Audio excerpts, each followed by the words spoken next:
So hi friends, placebo you are the placebo పుస్తకాల నుంచి మరికొన్ని పాయింట్స్ని డిస్కస్ చేద్దాం. The placebo effect in the brain. Placebo effect మెదడులో బయలాజికల్ మార్పులను కలిగించగలదు.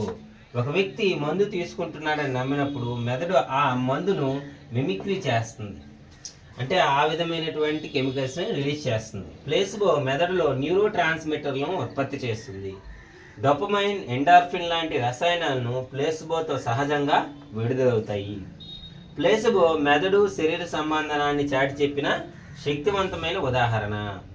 మెదడు ఉన్న అనూహ్యమైన విశ్వాసాలే శరీరాన్ని మారుస్తాయి.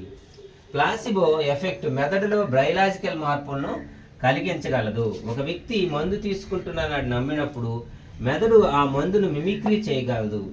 ప్లాసిబో మెదడులో న్యూరో ట్రాన్స్మిటర్లను ఉత్పత్తి చేస్తుంది. డోపమైన్, ఎండార్ఫిన్ లాంటి రసాయనాలను ప్లాసిబోతో సహజంగా విడుదలవుతాయి.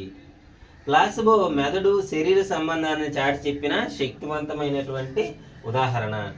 మెదడు ఉన్న అనూహ్యమైన విశ్వాసాలే శరీరాన్ని మారుస్తాయి.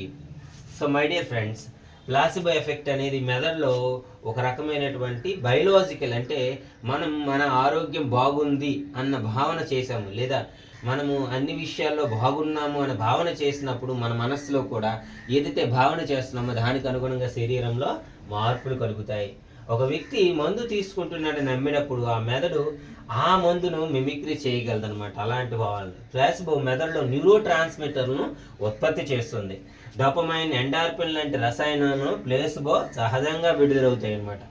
సో ప్లేసిబో మెదడు శరీర సంబంధాన్ని చాటి చెప్పిన శక్తివంతమైనటువంటి ఉదాహరణ. మెదడు ఉన్న అనూహ్యమైన విశ్వాసాలే, అంటే మెదడు ఉన్న మనలో ఉన్న విశ్వాసాలే, మనలో ఉన్న నమ్మకాలే, మనలో ఉన్నటువంటి సానుకూల దృక్పథాలే శరీరాన్ని మారుస్తూ ఉంటాయి అన్నమాట. ఓకేనా ఫ్రెండ్స్?